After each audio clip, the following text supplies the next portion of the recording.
and this is 5 floor fundamentals in 5 minutes. So if you've never practiced yoga before, or you're coming back to yoga from a little bit of an injury, then these 5-minute exercises are a good preparation to help you to move into yoga practice. So you need your timer, 5-minute timer, a pillow, a yoga blanket, or I've just got a towel that I've rolled up into a nice even roll, a yoga block, or if you don't have a yoga block, just a few thick novels that you can fit between your thumb and index finger and have them stacked together. Okay, so our first floor fundamental, we're going to start to open up the thoracic spine, top of the back. 5 minutes starts now. So bring your towel roll underneath the armpits,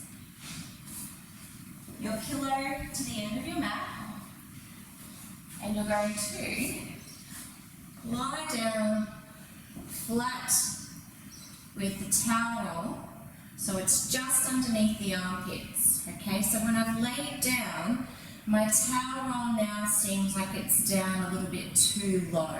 Okay, if you're a lady, it should be above the bra strap. Okay, and then I'm going to bring the arms down by my side. Now, most people will need a pillow underneath the head, especially if they work at a desk and they have been leaning forward or they've got some neck problems anyway, okay? If you don't have any neck issues, you can take the pillow out from underneath you, okay? So we want to make note of a few things here. First, that the arms aren't reaching back behind the head. I want your shoulders so that they're moving in. So if you were to take robot style arms, squeezing the elbows in, and then just relaxing the elbows down, and the palms facing up, okay? This is to prepare the shoulders to stay in external rotation. Take a couple of deep breaths. If this is the first time you've laid flat, not on a bed or a soft surface, but completely flat on the floor, this might feel really challenging. So you can come out of it and lie flat if you need to at any time. Just pull the towel roll out from underneath you. The next thing I want you to be aware of is if your chin is pointing up to the ceiling. Okay, so if that happens, you're going to cause a fold in the middle of the neck, okay? And we actually want to try and open up the thoracic spine, so the place below the neck, the area below the neck. So, tuck the chin, not so it's pulling right to the chest, but just pulling down a little. Make sure that your jaw is unlocked or your teeth are not clenched, because that will help the action of the neck and the shoulders to soften. And then start to take a few rhythmic breaths. If you're not used to breath awareness, perhaps we can visit a pranayama or breathing video a little later. Don't overthink it. Let go of any technique. And any tightness that comes up that might manifest as tension or pain, focus using your exhalation on simply breathing out. If your body starts to react to the tension and the stress in your shoulders here, you'll find you'll hold your breath. So simply releasing the breath tells the nervous system that you're not in danger, that everything's okay, and that you can just relax. Yes, Archie? Dad's not helping me. Isn't he? Oh, he's there. He's ready to help you. Say hello to the camera. Everyone's watching. Off you go.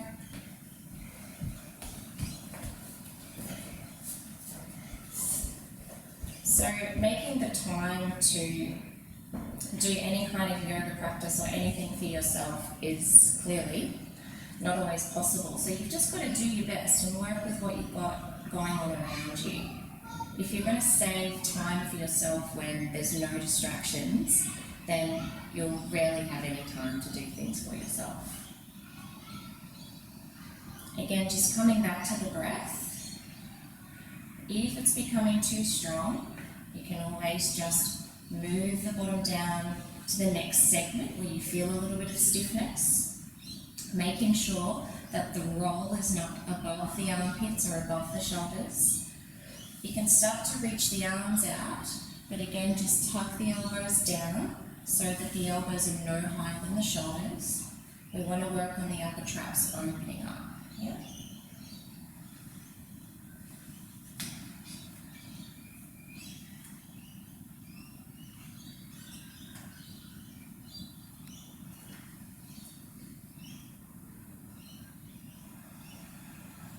One last deep breath. Now to come out of this, bring your arms in close to the ribs like a robot style.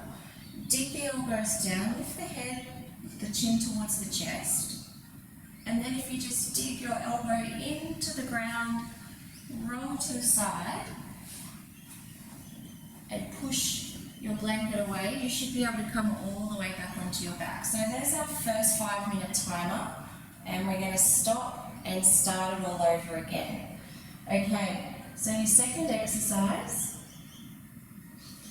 stop this timer first. Okay, your second exercise, I'd like you to take your yoga block or your novels. Okay, so they're stacked. We're going to press into the feet, lift the hips up. Now, I'm not just going to plonk the books down and plonk my bottom down. I'm going to keep my bottom lifted. I'm going to lift my books up onto my bottom, and then I'm pushing the books forward a little bit towards my feet, but they don't actually move. It's like I'm just tractioning any slackness out of my skin towards the heels. And then I'm going to come down and rest my hips, or the back of the pelvis, on the blocks, okay? Then I'm just going to lift the chest a tiny bit again just to create a little bit more space. And if I can, keep the palms facing up. If you've had impingement issues and you feel you have to bring your arms in against your rib cage, that's okay as well. But every once in a while, try to take the palms so that they face up. Now with your bottom on your block here, you're welcome to take your feet a little bit wider apart or closer together, or even just let the knees fall in or fall out. What I would ask you to not do in this position is to stretch the legs away. People will often enjoy this position because it feels like a nice stretch through this part of the body, but we actually end up creating too much hyperextension into the low back, okay, so too much bend from just a couple of vertebrae. So in this position, you can see the back opens up the opposite way. Alright, so we're just resting the hips down here, palms facing towards the ceiling, and keeping the breath moving. So start to build a sense of softening on your exhalation, a sense of relief, if you will. Quite often we'll find we hold a lot of tension in the pelvic floor, in the pelvis in general, in the low back, because we're holding on too tight by either protecting an injury or being overzealous with, say, pelvic floor or Kegel style exercises. So in this position, I'd like you to do the reverse of that holding, the reverse of that tension, which is to discover how the message of exhalation brings relaxation, just like it does to your bladder and your bowel when you go to the toilet. So as women especially, we're often taught to hold on the pelvic floor, lift and squeeze it up, and then let it go. And we might do that pre-labour or post-labour, or as we age and become incontinent. What I want you to focus on here is just simply finding that sense like you've reached the bathroom, you've been holding, you've taken a seat on the toilet, and then you can simply relax the bladder, relax the bowels without pushing. There's no pushing. If we clench our jaw, it sends that signal of contraction and tightness, which will often contract the area around the pelvis and all of those pelvic organs as well. So by following our exhalation and imagining the pelvic floor softening, eventually you'll start to ingrain a message of rest and digest, of relaxation. The low back muscles can begin to soften, the hips and the pelvis begins to soften and open up without any strain.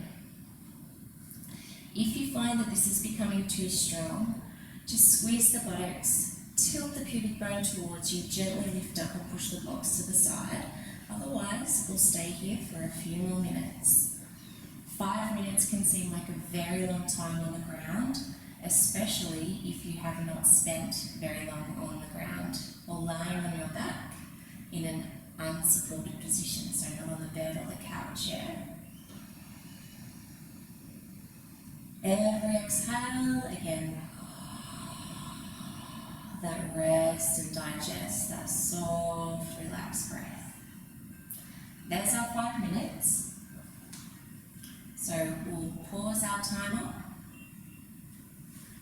lift up nice and slowly, and we'll place our blocks off to the side and gently just roll the back straight down onto the ground.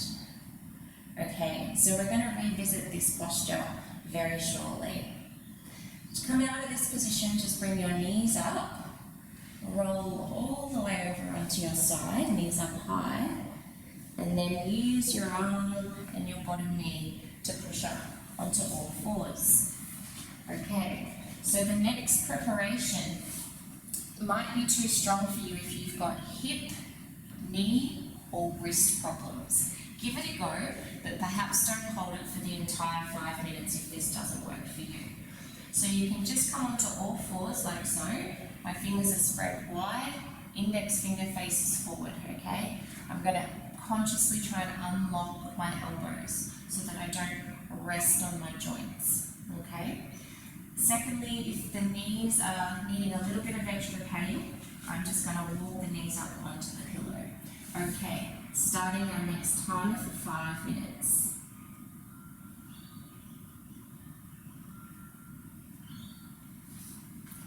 So what we're going to do is maintain this position, keep the breath moving, and then I'm going to tuck the tailbone under and round through the back.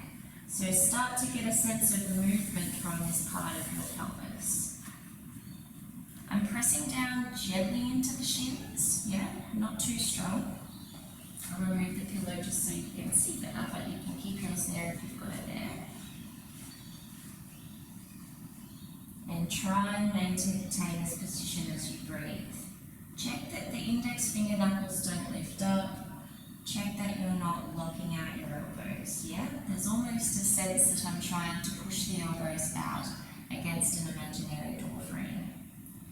Then, if it's an option for me, I'm going to drop my bottom back towards the heels really slowly, so pressing into the shins, walking the hands back, making sure the ankles are exactly behind the knees so there's no torsion into that joint.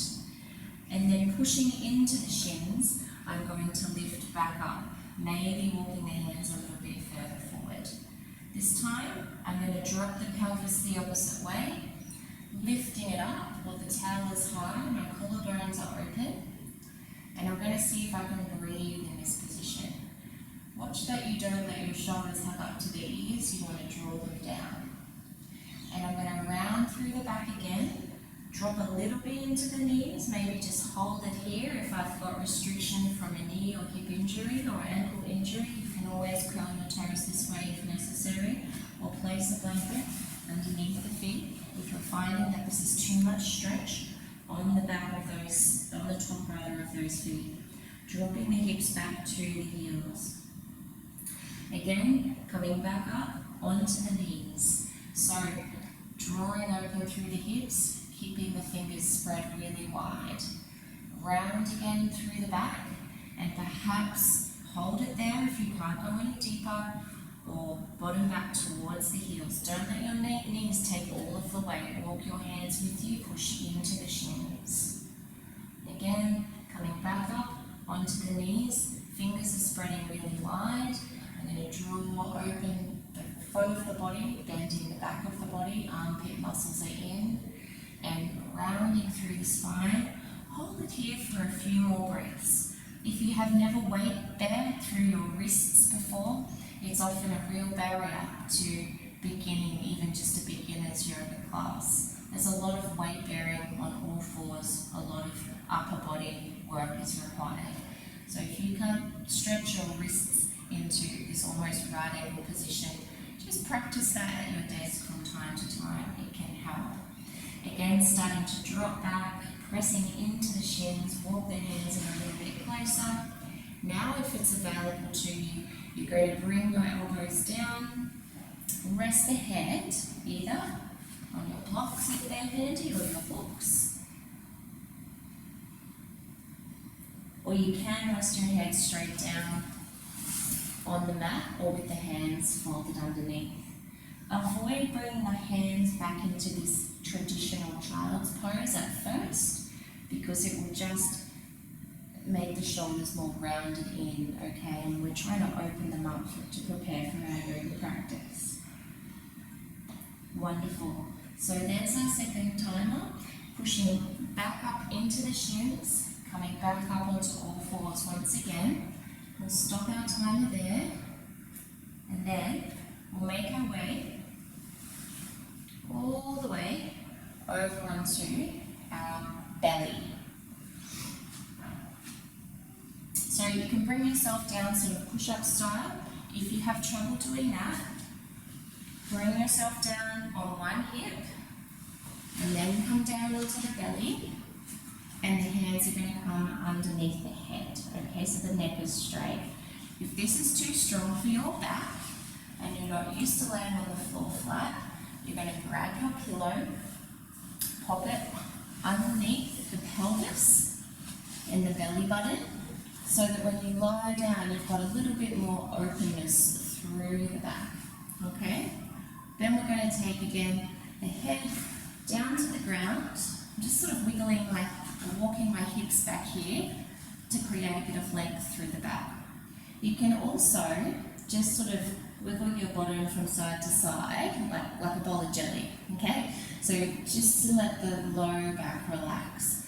And at any time that laying on your tummy like this starts to aggravate your back, just use your strong arms to push onto your side and then up into a comfortable position, okay? Otherwise, maintain that position.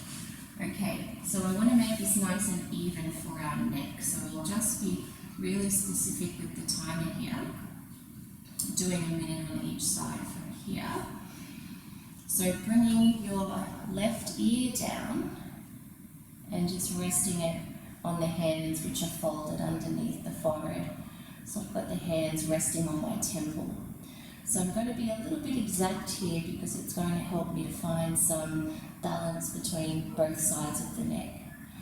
Most of us will tend to spend our night's sleep on one side more than the other. Every exhalation, again, softness. Start to notice how your body feels when you breathe in completely. Retain the breath at the top of your inhale. And when you exhale,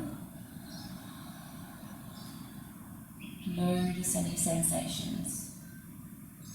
As long as your breath is moving and you're creating a little bit of rhythm to that breath, your nervous system will start to understand that perhaps that niggle, that pain in the back, the hip or the neck, is just a signal to do something about that pain. Yoga teaches us to not react, and if the breath is there, in a smooth manner most of the time, you're not in danger. Don't let yourself be trapped into a pattern of pain and not exercising because you're afraid of making it worse. Most of the exercises in this video are almost certainly going to help you to move forward.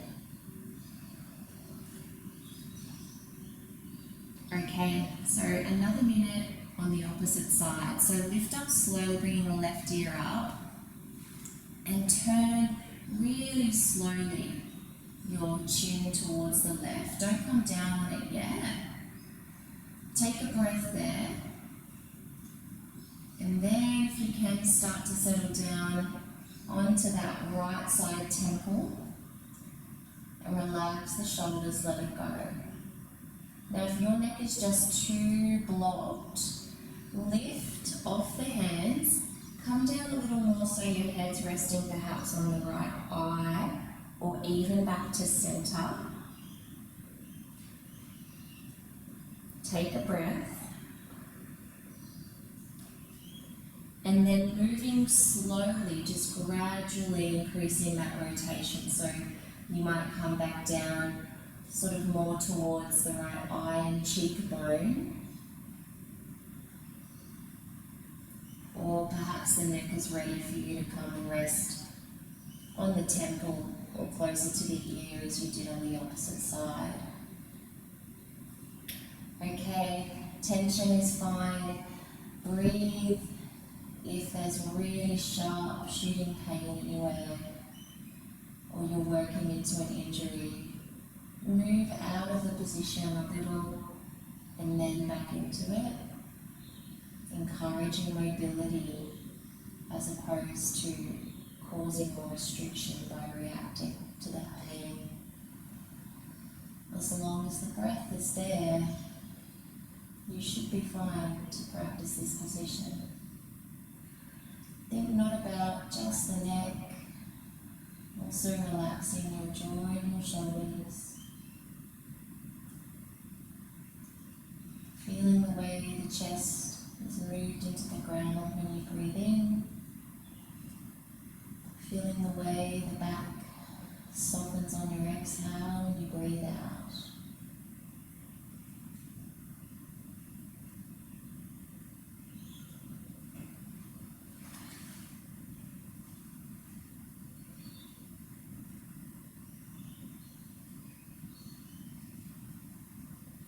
I certainly sleep with my left ear down most of the time, so I'm starting to find this a little bit of a challenge, but I can relax into it, can still remain in this position.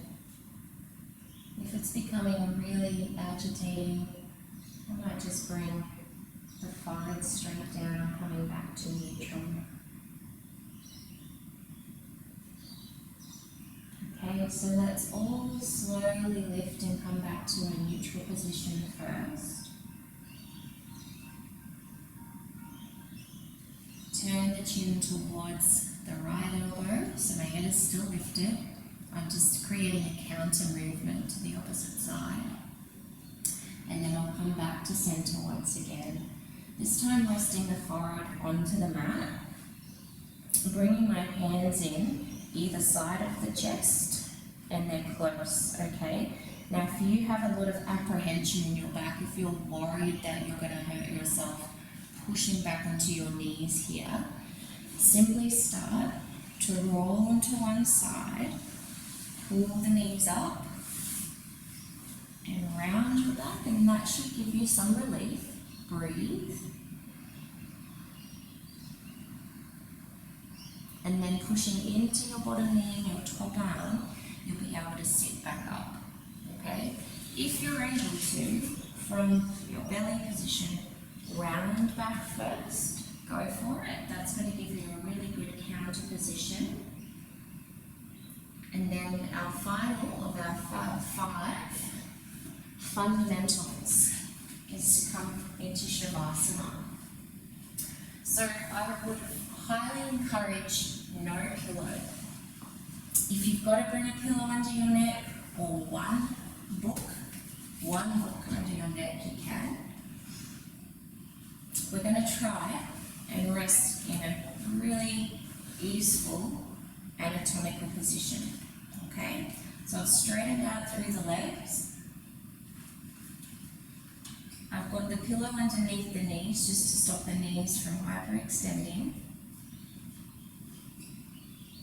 I might have a block underneath the head, but we're going to work for no block eventually.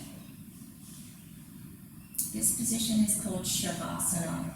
So Shavasana is akin to a corpse pose in Sanskrit. So meaning that we're completely still. Anatomically speaking, we're in a diagrammatic anatomical position. So the palms are facing forward, the spine is straight, the collarbones are open, the knees are relaxed, and the hips are just falling open into a natural position. So you should feel like your toes are falling out to the side a little bit here. My heels are no wider than the sit bones, yeah. Watch for the temptation to want to reach the arms back or kick one hip off to the side or kind of move into whatever position you would sleep in. It might not look like you're doing much, but lying completely flat here, we're working to reset the spine into a nice neutral position. It helps you to come out of twisting, compensating movements that you might be stuck in. And it's also the foundation and the basis for all other meditative exercises in yoga. So start to feel the breath completely. And as you exhale, the jaw is relaxed. Let the collarbones soften, the elbows and the wrists relax. Breathe into the sensation of the chest filling up, front, side, and back. And as you exhale, let the ribs completely relax. Begin to fill up the lower back, the belly and the waist, inhaling down into the pelvis. And as you exhale, the pelvis should completely relax. Breathing into your thighs and your knees. Take your mind into the legs and imagine that the breath moves down into that sensation. Taking the next few breaths as if you're filling the envelope of your skin. You can breathe into the knees, the calves, right down into the feet. And simply, mentally repeat, my body is relaxed. My breath is smooth. Inhale, peace. Exhale, release. Avoiding any movement unless really necessary. If your shoulders and neck are feeling tense, feel free to bring the hands to the belly, rolling the shoulders in. Try to keep the neck straight, feeling the back of the head melting into the ground.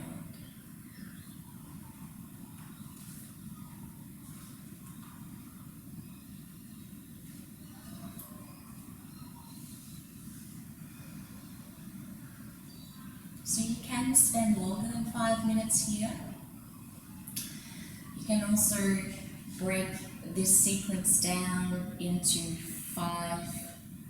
5-minute sessions, or you can use it as a 25 half an hour practice.